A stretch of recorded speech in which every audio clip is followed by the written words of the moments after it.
students, welcome to Soumya's conversation. So in this video we'll study about the cooperative society. So ये last part है cooperative society का. इसमें हम देखेंगे कि किन किन टाइप्स की कोऑपरेटिव सोसाइटीज़ होती हैं. ठीक है, तो इसमें हम देखेंगे कि किन किन टाइप की कोऑपरेटिव सोसाइटी होती हैं. जो फर्स्ट टाइप की कोऑपरेटिव सोसाइटी आपकी होती है वो होती है consumers cooperative society. Consumers cooperative society. Consumers cooperative society का क्या काम होता है? कंज्यूमर्स कोऑपरेटिव सोसाइटी जो होती है, ये जो स्टार्टिंग में एग्जाम्पल कोऑपरेटिव सोसाइटी में दिया गया था वही है. इसका मेन फंक्शन होता है कि इस कोऑपरेटिव सोसाइटी के जो मेंबर्स हैं वो सारे मेंबर्स कंज्यूमर्स होते हैं. तो इस कोऑपरेटिव सोसाइटी के जो मेंबर्स होते हैं वो कंज्यूमर्स होते हैं. तो इस कोऑपरेटिव सोसाइटी का एम होता है कि ये कंज्यूमर्स को बेटर क्वालिटी के गुड्स प्रोवाइड करें. बेटर क्वालिटी गुड्स प्रोवाइड करें जिनकी क्वालिटी अच्छी हो लेकिन चीपर रेट्स पे प्रोवाइड करें, कम दाम में प्रोवाइड करें. तो ये इसलिए मेन बनी है क्योंकि देखो जो होता क्या है, जब भी आप एक किसी रिटेल स्टोर से जाकर कुछ सामान खरीदते हो, लाइक आपकी नॉर्मल ग्रोसरी स्टोर है, तो वो जो स्टोर होती है वो स्टोर आपकी रिटेल शॉप होती है. ठीक है, जिसका हेड रिटेलर होता है. ठीक है, तो वो मान लीजिए आप उस रिटेलर से एक पेन परचेज़ करने गए जो उसने आपको एक पर्टिकुलर प्राइस पर दी. तो जिस भी प्राइस पर आप वो पेन उस रिटेलर से परचेज़ कर रहे हैं वो आपको ज़्यादा पड़ी है. मतलब वो जो उसका कॉस्ट है उस पेन का जो आपने परचेज़ करा है उसका कॉस्ट ज़्यादा है इन कंपैरिजन टू कितने प्राइस में ये पेन बनाई गई थी. मतलब एक प्रोड्यूसर है ए, मिस्टर ए है, प्रोड्यूसर है, इन्होंने ये पेन बनाई और जब इन्होंने ये पेन बनाई तो इन्होंने देखा कि इस पेन को बनाने में उनके केवल 5 रुपीज़ लगे थे एक पेन के लिए. ठीक है, अब मिस्टर ए प्रोड्यूसर है, मिस्टर ए ने क्या करा, इन्होंने ये पेन्स बल्क में होलसेलर को बेच दी. ठीक है, होलसेलर को बेच दी. अब जब मिस्टर ए ने होलसेलर को ये सेल करी पेन तो मिस्टर ए ने सोचा कि क्यों ना मैं 5 रुपये की पेन है तो मैं इनको 8 रुपीज़ की सेल करूँ. ठीक है, तो इन्होंने 5 रुपीज़ की पेन होलसेलर को पर पेन 8 रुपीज़ की सेल करी. मतलब अब होलसेलर ने 8 रुपीज़ में मिस्टर ए से पेन परचेज़ करी है. अब जब होलसेलर क्या करेगा, वो रिटेलर को सेल करेगा. जब होलसेलर रिटेलर को सेल करेगा तो होलसेलर ने पर पेन एक पेन जो है वो 8 रुपये में ख़रीदी थी मिस्टर ए से जो कि प्रोड्यूसर थे. अब होलसेलर जब रिटेलर को पर पेन बेचेंगे तो वो पर पेन का प्राइस इन्होंने बढ़ा दिया. होलसेलर ने बोला कि मैं रिटेलर को पर पेन 15 रुपीज़ का बेचूँगा. ठीक है, तो 5 रुपीज़ की पेन प्रोड्यूसर ने बनाई, जो प्रोडक्शन में लगा, जितना भी कॉस्ट लगा उस पेन को बनाने में वो केवल 5 रुपीज़ था. लेकिन प्रोड्यूसर ने जब होलसेलर को वो सेल करी ताकि वो अल्टीमेट हम कंज्यूमर के पास आ सके, तो उन्होंने 5 रुपीज़ की पेन 8 रुपीज़ की बेची होलसेलर को. होलसेलर ने ये 8 रुपीज़ की पेन सेल करी रिटेलर को ₹15 पर पेन पे. अब रिटेलर ने मतलब होलसेलर से 15 रुपीज़ पर पेन खरीदी. अब ये रिटेलर क्या करेंगे, ये जब कंज्यूमर को सेल करेंगे ये पेन, तो इन्होंने मान लीजिए आपने ये परचेज़ करी थी ₹20 की. सो आप ये देख रहे हो कि ये जो कंज्यूमर है, इस कंज्यूमर को ये एक पेन 20 रुपीज़ की पड़ रही है, लेकिन ये पेन जब प्रोड्यूस हुई थी तो उसमें केवल 5 रुपीज़ लगे थे. तो ये 20 रुपीज़ पे आपको क्यों खरीदनी पड़ रही है? यही क्वेश्चन है कि 20 रुपीज़ में आप क्यों वो पेन खरीद रहे हो जो कि प्रोड्यूस होने में केवल 5 रुपीज़ लगी थी. तो ये इसलिए हुआ है बिकॉज़ ये पेन जो है ये कई स्टेजेस से होकर आपके पास आई है. ये पेन सबसे पहले प्रोड्यूसर से होलसेलर के पास गई, होलसेलर से रिटेलर के पास आई और रिटेलर के बाद अब आपके पास आ रही है, कंज्यूमर के पास आ रही है. इस वजह से इस पेन का प्राइस 5 रुपीज़ से 20 रुपीज़ हो गया.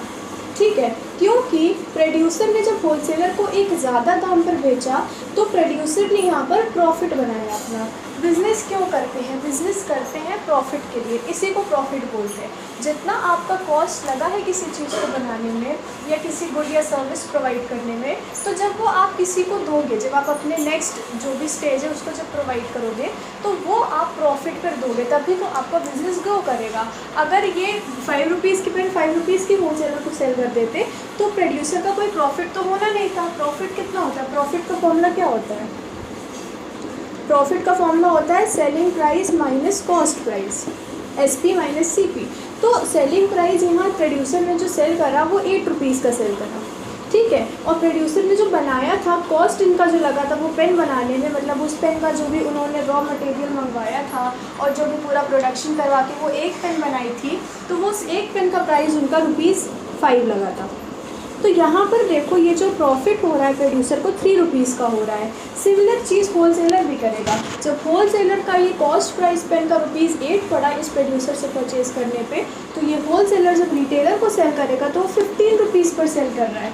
क्यों? बिकॉज उसे भी प्रॉफिट बनाना है। सिमिलर चीज़ रिटेलर कर रहा है। रिटेलर ने जब 15 रुपीज़ की पेन परचेज करी तो वो कंज्यूमर को 20 रुपीज़ पे सेल कर रहा है।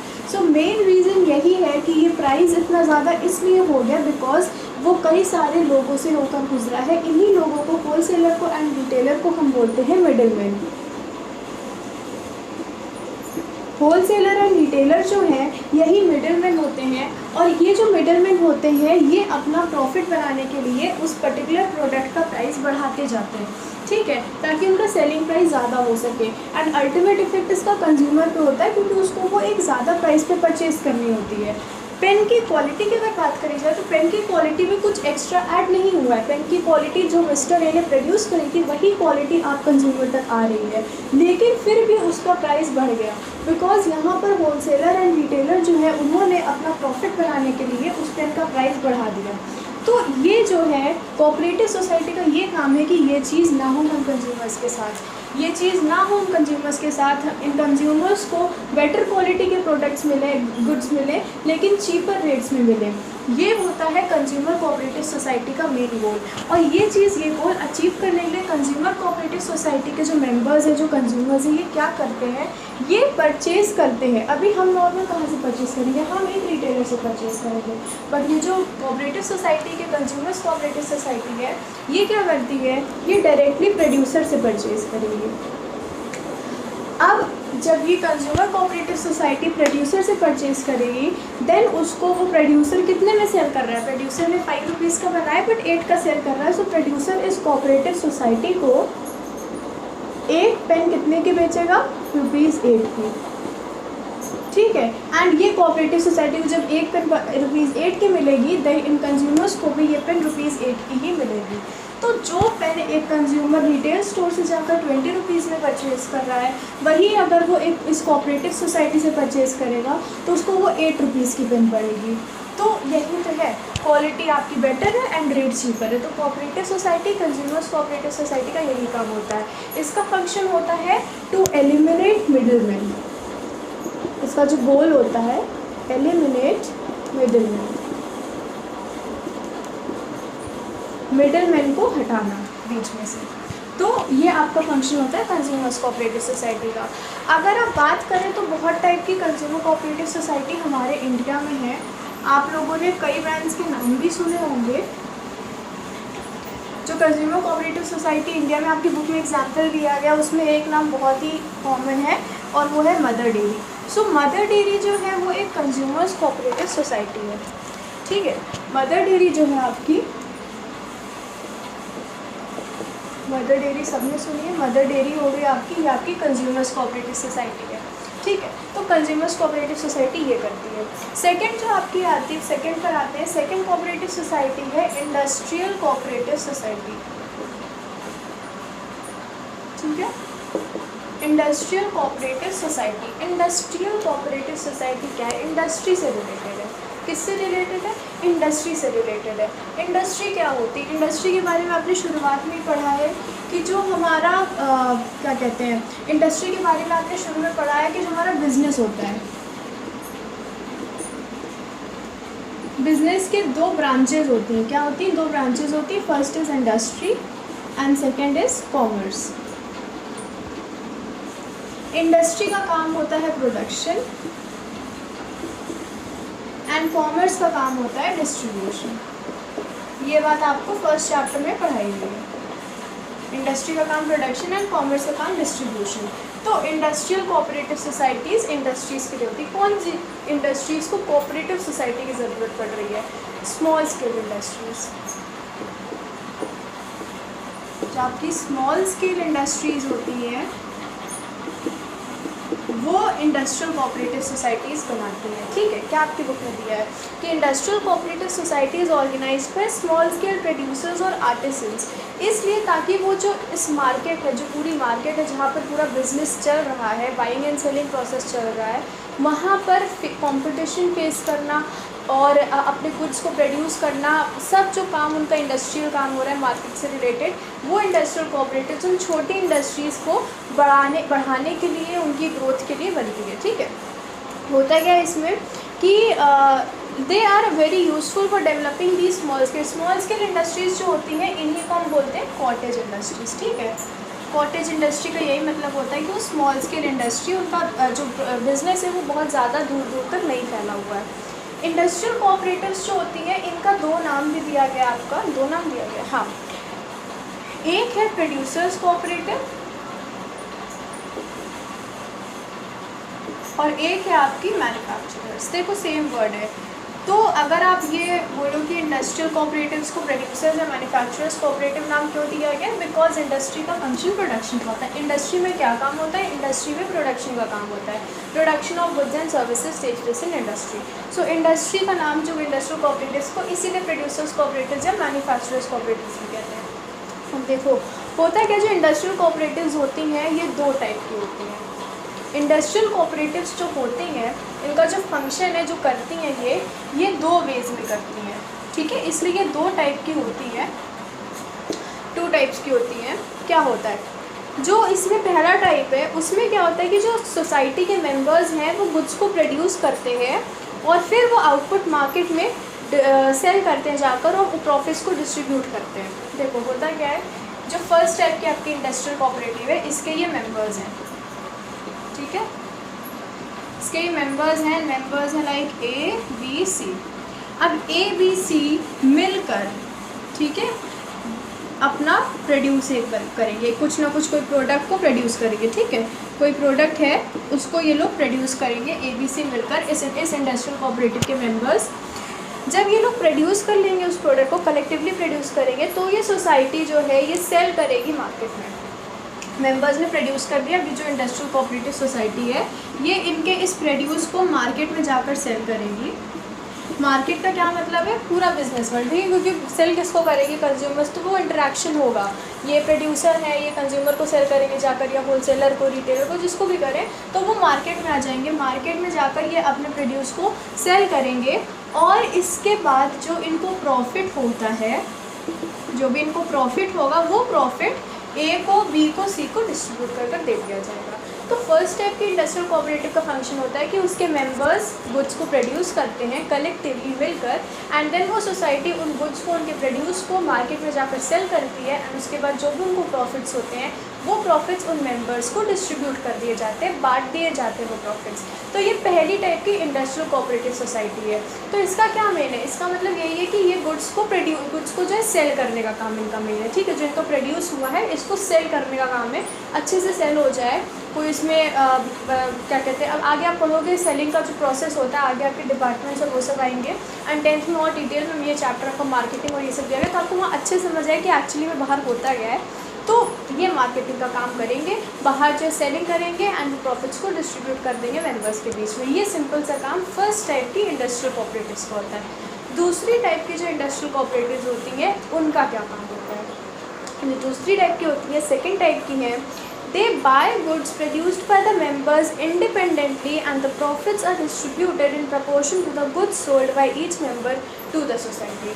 अब क्या है यहाँ पे, तो चलो इन्होंने मिलकर प्रोड्यूस करा। जो दूसरी टाइप की आपकी आती है, सेकंड टाइप की जो है आपकी, ये क्या करती है, इसके भी मेंबर्स हैं A, member B and member C. अब मेंबर ए गुड्स प्रोड्यूस करेंगे, ठीक है, क्यों प्रोड्यूस करेंगे? मेंबर कौन है ये इंडस्ट्रियल कोऑपरेटिव सोसाइटी को यही स्मॉल स्केल इंडस्ट्रीज़ बनाती है। तो एक स्मॉल स्केल इंडस्ट्री, दूसरी स्मॉल स्केल इंडस्ट्री, तीसरी small scale industry, cottage industry, वो सब क्या करेंगे, ये अलग अलग अपना प्रोड्यूस करेंगे। ठीक है, ए अलग प्रोड्यूस करेगा, बी करेगा, सी प्रोड्यूस करेगा।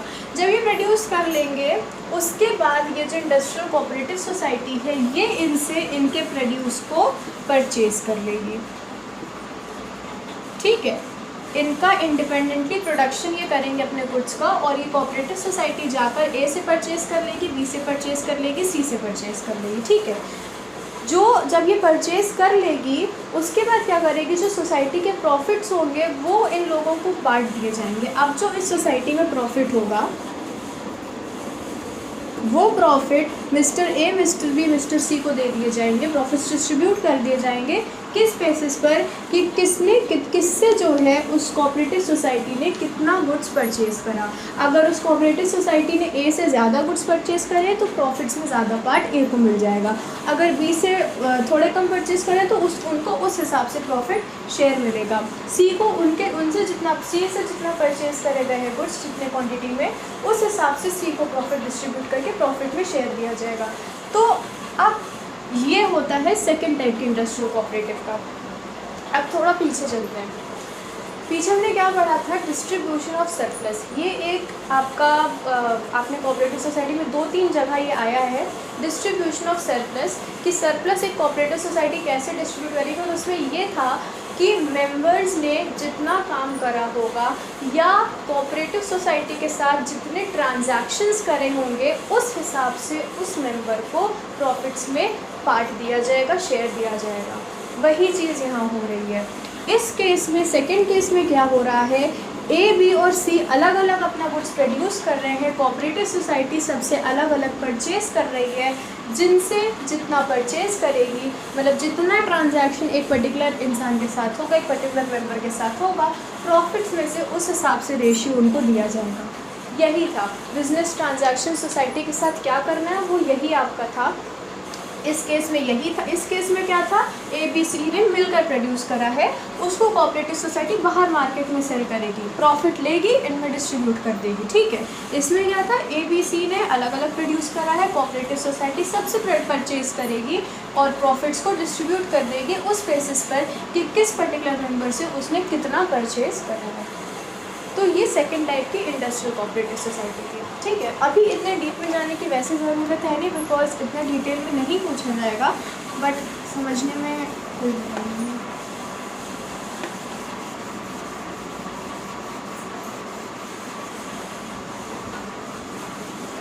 तो ये आपकी इंडस्ट्रियल कोऑपरेटिव यहाँ पर हो गई। अब हम देखेंगे थर्ड टाइप की जो आपकी आती है वो होती है मार्केटिंग कोऑपरेटिव। देखो मार्केटिंग वर्ड आ गया।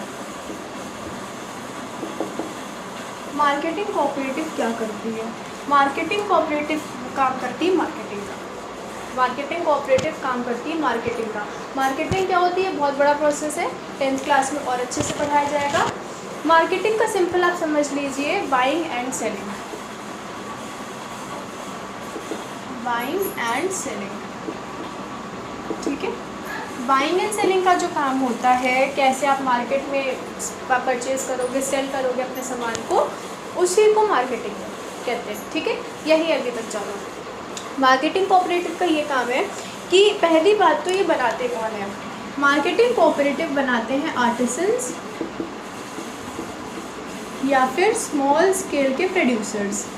ठीक है, तो मार्केटिंग का काम कौन करेगा, मार्केटिंग का काम प्रोड्यूसर करेगा ना, मतलब आर्टिसंस जो अपना प्रोड्यूस कर रहे हैं, जो स्मॉल स्केल प्रोड्यूसर्स हैं, उनका जो प्रोडक्शन उन्होंने करके रख दिया है, उनको जो बनाना था, जो भी उनकी सर्विस प्रोवाइड करनी थी या जो भी उनको गुड्स सेल करने थे, वो उन्होंने रख दिया है, वो उनका बन चुका, तैयार हो चुका है।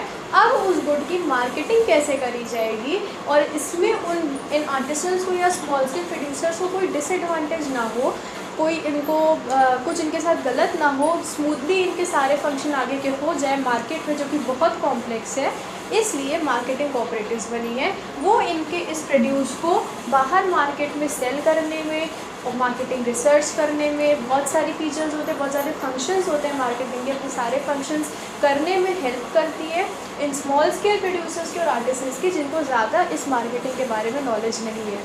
ठीक है, तो क्या होता है कि it is formed to enable the members to secure remunerative prices. इन्होंने जो भी अपना प्रोड्यूस करा है, इस प्रोड्यूस को जब ये बाहर मार्केट में सेल करेंगे जाकर, तो वहाँ इनको इस प्रोड्यूस के हिसाब से ही इनको मनी मिले। ठीक है, प्राइस वो उतना अटेन कर सके जितना उन्होंने उस प्रोड्यूस को बनाने में खर्च करा है। इसका मतलब उनके प्रोड्यूस सही दाम पर सेल कर दिए जाए मार्केट में। ठीक है, कुछ इनके साथ गलत ना हो, कोई इनके साथ फ्रॉड ना हो जाए, एक तरीके से ये भी आप समझ सकते हैं।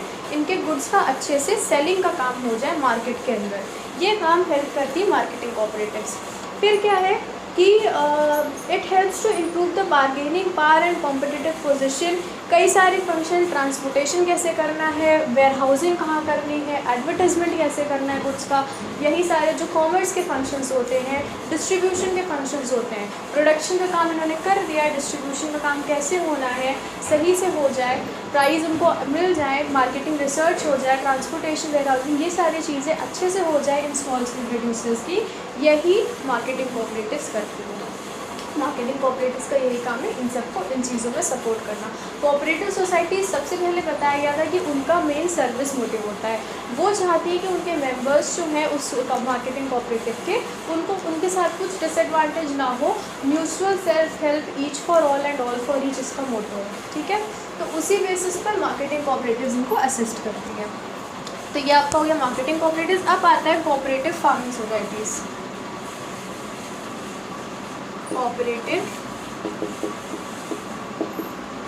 फार्मिंग सोसाइटीज़, नाम से ही पता चल रहा है कि ये फार्मिंग से रिलेटेड है, एग्रीकल्चर से रिलेटेड है। आजकल क्या है, हम मतलब जो मेन ये हो रहा है, वैसे अभी तो ऑर्गेनिक फार्मिंग के पर बहुत ज़्यादा फोकस करा जा रहा है, लेकिन फार्मर्स क्या चाहते हैं, फार्मर्स यही चाहते हैं कि वो साइंटिफिक मेथड्स को यूज़ करें। ठीक है, साइंटिफिक मेथड्स को यूज़ करें अपने एग्रीकल्चर के लिए, लेकिन इन साइंटिफिक मेथड्स को उन्होंने यूज़ करना है तो इसमें इनको ये ज़्यादा कॉस्ट फ्रेंडली, कॉस्ट इफेक्टिव नहीं होता, ये बहुत चीप प्रोसेस नहीं, ये एक्सपेंसिव होता है। इसमें इनको क्या है, इनको बेटर क्वालिटी के सीड्स चाहिए होते हैं। ठीक है, बेटर क्वालिटी के सीड्स भी अवेलेबल होते हैं मार्केट में, इनको वो सीड्स चाहिए होते हैं, इनको फिर फर्टिलाइज़र्स चाहिए, इनको पेस्टिसाइड्स चाहिए। ठीक है, ये सब आपने टर्म सुने होंगे, better quality seeds, fertilisers and pesticides. ठीक है, और जब आप एग्रीकल्चर करते हो तो उसमें कई सारे ऐसे मेथड होते हैं जिससे कि आप अपनी सॉइल की फर्टिलिटी को मेंटेन कर सकते हो, तो ये साइंटिफिक फार्मिंग होती है। इन सब चीज़ों को देखकर फार्मिंग करी जाती है ताकि जो है ज़्यादा जो है, जैसे आपकी क्या होता है ना कि आप जब करते हो एग्रीकल्चर फार्मिंग करते हो, देन उसमें सॉइल आपकी डिग्रेड करना शुरू कर जाती है अगर आप एक ही टाइप का क्रॉप ग्रो करते रहोगे। ठीक है, तो क्रॉप रोटेशन करना चाहिए। तो ये सारी चीज़ें जो है, साइंटिफिक चीज़ें जो है, ये फार्मर्स को पता होती, कुछ को पता होती हैं तो वो कर नहीं पाते हैं। ठीक है, बिकॉज एक्सपेंसिव होता है, और कई बार क्या होता है, कुछ लोगों को पता भी नहीं है कि ये सब चीज़ें भी होती है एक फार्मिंग में। तो जो आपकी कोऑपरेटिव फार्मिंग सोसाइटीज़ होती है वो क्या करती हैं, ये पहले सबसे पहली बात तो कि ये एसोसिएशन थे स्मॉल फार्मर्स की, जो इसलिए अपना कोऑपरेटिव बनाते हैं ताकि उनको लार्ज स्केल मैकेनाइज्ड फार्मिंग, ठीक है, ये मैकेनाइज्ड फार्मिंग होती है, बड़ी बड़ी मशीन्स यूज़ करी जाती है इसमें। ठीक है, इंडिया में जनरली देखो अभी भी हल से खेत को फ्लो करा जाता है। ठीक है, कई जगह मशीन से हार्वेस्टिंग जब होती है, जब क्रॉप्स काटे जाते हैं तो उसमें भी लोग जो है हाथ से ही अभी कर रहे हैं, मशीन्स का यूज़ होता है बाहर की कंट्रीज़ में। इंडिया में होता होगा बट मैक्सिमम अगर आप लार्ज स्केल बात करो तो वो सब मैनुअली काम होता है, मैकेनाइज्ड काम नहीं होता है इंडिया में फार्मिंग में। तो फार्मर्स भी चाहते हैं कि हाँ वो भी मैकेनाइज्ड वेज का यूज़ करें, तो इसीलिए ये कोऑपरेटिव फार्मिंग सोसाइटी बनती है जहाँ पर फार्मर्स को ये चीज़ें प्रोवाइड करी जाती हैं, साइंटिफिक मेथड्स बताए जाते हैं। ठीक है, कोऑपरेटिव फार्मिंग सोसाइटी का दूसरा नाम एग्रीकल्चरल कोऑपरेटिव। ठीक है,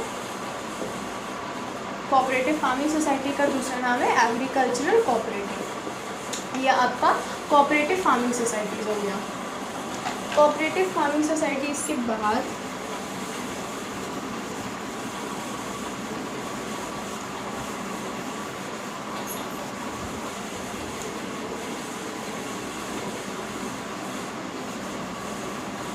अब आते हैं हम लोग कोऑपरेटिव क्रेडिट सोसाइटीज़ में।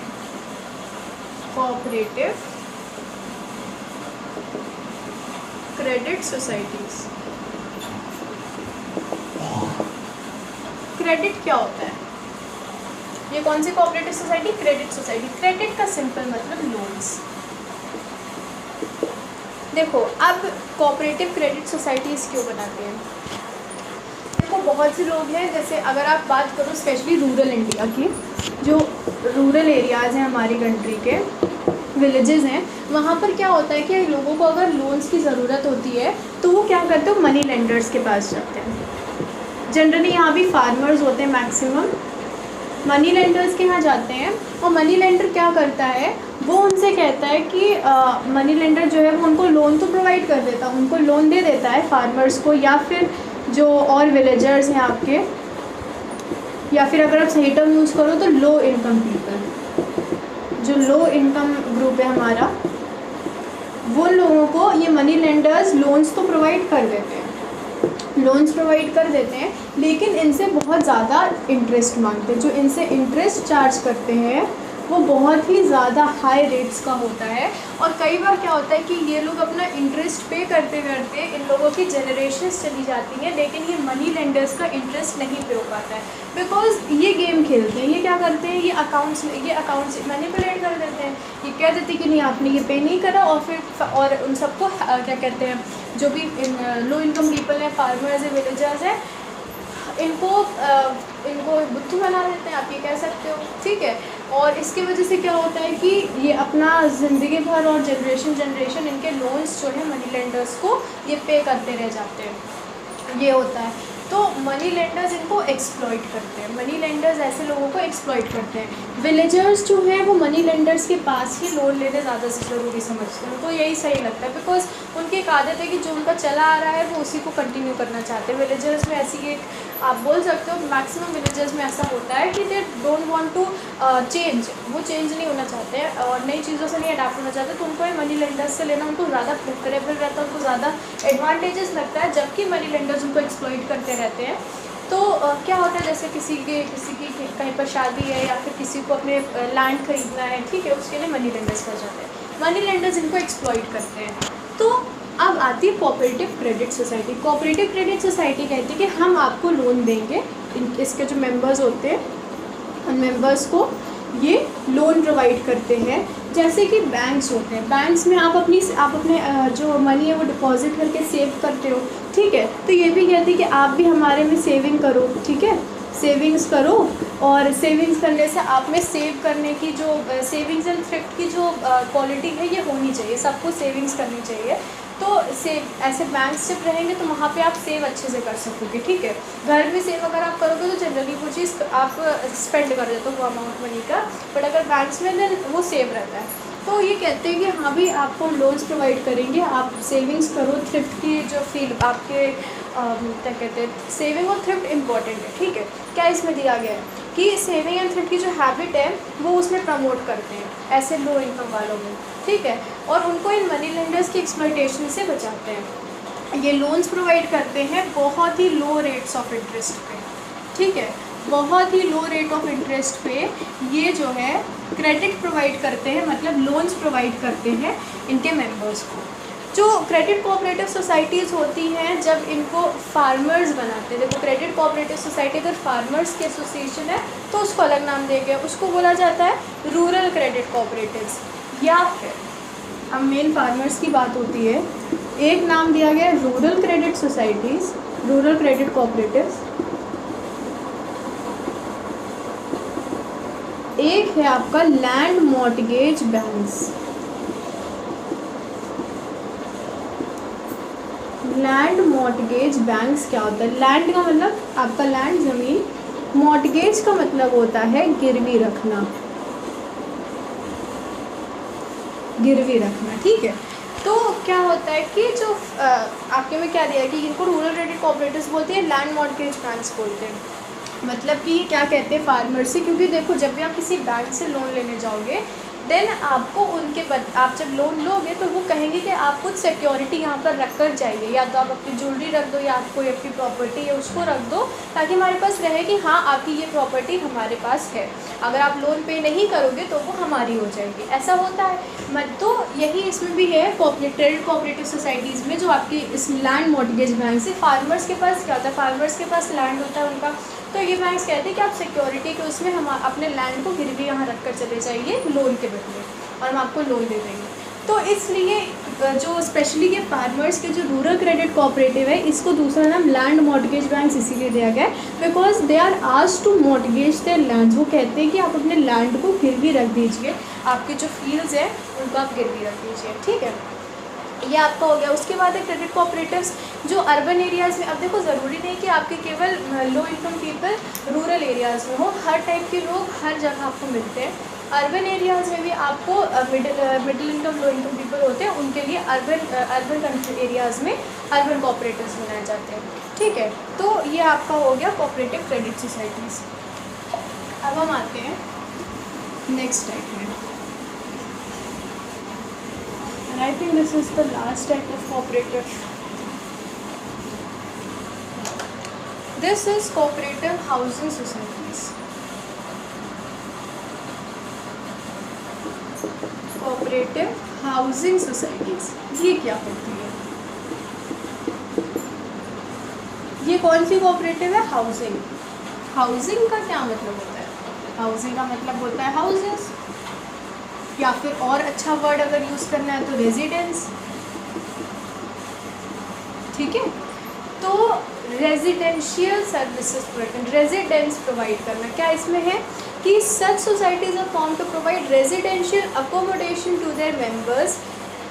जो इस कोऑपरेटिव सोसाइटी के कोऑपरेटिव हाउसिंग सोसाइटीज़ के मेंबर्स होते हैं, इनको ये रेजिडेंशियल अकोमोडेशन प्रोवाइड करते हैं, या तो ओनरशिप बेसिस पर या तो रेंट्स पे एंड फेयर रेंट्स पे। फेयर रेंट्स पे ओनरशिप मतलब वो जो भी अकोमोडेशन प्रोवाइड करेंगे मेंबर्स को, वो उस रेजिडेंस के उन मेंबर को ओनर बना देंगे। ठीक है, मतलब वो उनके नाम हो जाएगा वो रेजिडेंस, या वो ओनर्स वो मेंबर्स जो हैं वो उस रेजिडेंस में रेंट्स पे करके भी रह सकते हैं। ये काम करती हैं cooperative housing societies. Cooperative housing societies ये काम कैसे करती हैं? कोऑपरेटिव हाउसिंग सोसाइटीज़ क्या करती हैं, ये जो म्यूनिसिपल अथॉरिटीज़ होती हैं, म्यूनिसिपल कॉर्पोरेशन आपने सुना हो गया, ठीक है, म्यूनिसिपल अथॉरिटीज़ जो होती हैं, इनसे क्या करते हैं, म्यूनिसिपल अथॉरिटीज़ से ये कोऑपरेटिव हाउसिंग सोसाइटीज़ क्या करती हैं, लैंड परचेज़ कर लेती हैं, ज़मीन। ठीक है, ये परचेज़ कर लेती हैं इन म्यूनिसिपल अथॉरिटीज़ से। अगर हमारी सिटी की है एक आपकी हाउसिंग सोसाइटी, वो यहाँ की म्यूनिसिपल अथॉरिटी से लैंड परचेज़ कर लेगी। जब वो लैंड परचेज़ कर लेगी तो अब वो सोच रही कि उस लैंड पे उसने फ्लैट्स मतलब अपार्टमेंट्स जो है बना दिए, अपार्टमेंट एक बना दिया उस लैंड पे जो उसको उन्होंने परचेज़ करा है। अब उस अपार्टमेंट में मेंबर्स को वो अलॉट कर देंगे, जिनको मतलब कि हर मेंबर्स को एक अपना रेजिडेंस या फिर आप फ्लैट्स जो है वो उनको अलॉट कर देंगे अपने मेंबर्स को। तो क्या काम है ये करते हैं, क्या करते हैं जो कोऑपरेटिव हाउसिंग सोसाइटीज़ है, म्यूनिसिपल अथॉरिटीज़ से लैंड परचेज़ करते हैं। लैंड परचेज़ करने में, क्योंकि देखो म्यूनिसिपल अथॉरिटी आपकी गवर्नमेंट है, ठीक है, तो गवर्नमेंट जो सपोर्ट करती है कोऑपरेटिव सोसाइटीज़ का, हम शुरू से आप ही देख रहे हो, तो वो लैंड प्रोवाइड कर देती है इनको, ये उस पर अपना हाउसिंग सोसाइटीज़ जो है तो उस पर रेजिडेंसीज बना देते हैं, अपार्टमेंट्स बना देते हैं, बिल्डिंग्स बना देते हैं, एंड उसमें फ्लैट्स जो है अलॉट कर देते हैं मेम्बर्स को। अब क्या होता है कई बार, या तो दूसरा तरीका क्या कर सकते हैं, ये दूसरा तरीका ये कर सकते हैं कि ये प्लॉट्स खरीदेंगे और वो प्लॉट्स जो है मेंबर्स को बेच देंगे और कहेंगे अब आप उसमें अपने हिसाब से जिस टाइप का आपको घर बनवाना आप बनवाओगे। ठीक है, तो दूसरों तरह काम करते हैं, या तो खुद ही अपार्टमेंट बनाकर उसमें मेंबर्स को अलॉट कर देंगे, वो मेंबर्स जो है रेंट्स देकर रह सकते हैं, या तो वो अपने अपने फ्लैट को परचेज भी कर सकते हैं, खरीद के उसे ओनर भी बन सकते हैं। दूसरा क्या करते हैं, ये प्लॉट्स लेते हैं, प्लॉट्स को सेल कर देते हैं अपने मेंबर्स में, और उसके बाद जो है उनसे कहते हैं कि आप जो है उसमें अपने हिसाब से अपना रेजिडेंस, अपना हाउस जो आपको बनाना बना सकते हो। ठीक है, इजी इंस्टॉलमेंट्स दे देकर, मंथली इंस्टॉलमेंट दे देकर लोग जो है उस पर्टिकुलर जो भी रेजिडेंस उनको प्रोवाइड करा है इस कोऑपरेटिव हाउसिंग सोसाइटी ने, उसके इजी इंस्टॉलमेंट्स दे देकर मंथली वाले वो उसके ओनर भी बन सकते हैं, उसको खरीद भी सकते हैं। तो बहुत ही सिंपल तरीका है ये। जनरली क्या होता है, जो हमारी बहुत बड़ी बड़ी सिटीज़ है, लाइक आपकी दिल्ली होगी, मुंबई होगी, वहाँ पे ये रेजिडेंस की प्रॉब्लम बहुत है, जगह की प्रॉब्लम बहुत रहती है, तो वहाँ पे ये हाउसिंग सोसाइटीज़ बहुत ज़्यादा अच्छे से फंक्शन करती हैं और वो प्रोवाइड करते हैं residence accommodation to the members. ये आपका कोऑपरेटिव हाउसिंग सोसाइटीज़ करती हैं। देखो, अभी तक हमने ये 6 कोऑपरेटिव्स के बारे में पढ़ा है, ठीक है। पहली क्या थी, कंज्यूमर्स, दूसरी इंडस्ट्रियल, तीसरी मार्केटिंग, फोर्थ आपकी फार्मिंग थी, फिफ्थ आपकी क्रेडिट सोसाइटीज़ एंड सिक्स्थ आपकी हाउसिंग सोसाइटी। ये इतने टाइप की आपने कोऑपरेटिव सोसाइटीज़ बारे में पढ़ा है। क्या होता है, ये आपकी किसी स्टेट में होती हैं, ठीक है, स्टेट्स में होती हैं। ये जो कोऑपरेटिव सोसाइटीज़ आपकी होती है, इनका मेन फेडरेशन भी होता है। देखो, ये गवर्नमेंट इनको सपोर्ट करती है, ठीक है। तो गवर्नमेंट क्या है, इन सबका मेन नेशनल लेवल पर भी इन टाइप की सोसाइटीज़ का एक फेडरेशन बना हुआ है। लाइक आपने फार्मर्स वाला आपने देखा था, ये कोऑपरेटिव फार्मिंग सोसाइटीज़। तो कोऑपरेटिव फार्मिंग सोसाइटीज़ कई कई जगह हो सकती है। आपने वो टर्म सुना होगा, ये इफ़को, IFFCO, इफ़को। इफ़को का फुल फॉर्म क्या होता है, Indian farmers fertilizations cooperatives, Indian farmers fertilizations cooperatives, IFFCO. तो इफ़को जो आपकी नेशनल लेवल पे होगी, ठीक है। उसके बाद आपने इसमें आपके और नाम दिया गया national cooperatives dairy federation, national consumer cooperative federation. Consumer cooperative बारे में आपने पढ़ा था, नेशनल लेवल पे हमारे इंडिया में कई सारी। तो अगर आपसे एग्जाम्पल पूछा जाए नेशनल कोऑपरेटिव फेडरेशन का, तो इफ़को आप दे सकते हो, नेशनल कंज्यूमर्स कोऑपरेटिव फेडरेशन दे सकते हो, ठीक है। तो ये आपके नेशनल लेवल के फेडरेशंस हैं इन्हीं कोऑपरेटिव सोसाइटीज़ के। तो यहाँ पर हमारा ये जो चैप्टर है कोऑपरेटिव सोसाइटीज़ का, वो एंड हो रहा है। नेक्स्ट चैप्टर इसके बाद जो रहेगा वो रहेगा public sector enterprises. Public sector enterprises यही है। अभी तक हमने ये कोऑपरेटिव सोसाइटी तक जो पढ़ा था, शुरुआत में आपको बताया गया था कि हमारी जो पूरी आप बात करोगे अगर इस पूरे बिजनेस की, तो उसमें क्या है, उसमें कॉमर्स में क्या है, प्राइवेट सेक्टर होता है, पब्लिक सेक्टर होता है एंड देन गवर्नमेंट सेक्टर होता है। प्राइवेट सेक्टर के अंदर की जो एंटरप्राइजेस हैं, उनको जो डिवाइड करा गया था ओनरशिप में, वो आपकी थी सबसे पहले सोल प्रोप्राइटरशिप, फिर पार्टनरशिप, फिर joint into family business, joint stock company, cooperative society. ये 5 टाइप की ओनरशिप्स आपकी जो थी, ये प्राइवेट सेक्टर एंटरप्राइजेस के अंडर आती थी। अब हमारा ये एक सेक्टर ख़त्म हो चुका है। अब हमारा नेक्स्ट सेक्टर शुरू होगा, public sector enterprises. Public sector के अंदर कौन कौन सी टाइप की एंटरप्राइजेस होती हैं, वो वाला पार्ट हमारा नेक्स्ट वीडियो में आएगा। यहाँ पर कोऑपरेटिव सोसाइटीज़ तक हमने फर्स्ट जो प्राइवेट सेक्टर था वो ख़त्म कर दिया है। तो यहाँ पर अब वीडियो एंड होती है। आप इसे रिवाइज करो and take care of yourself. Bye.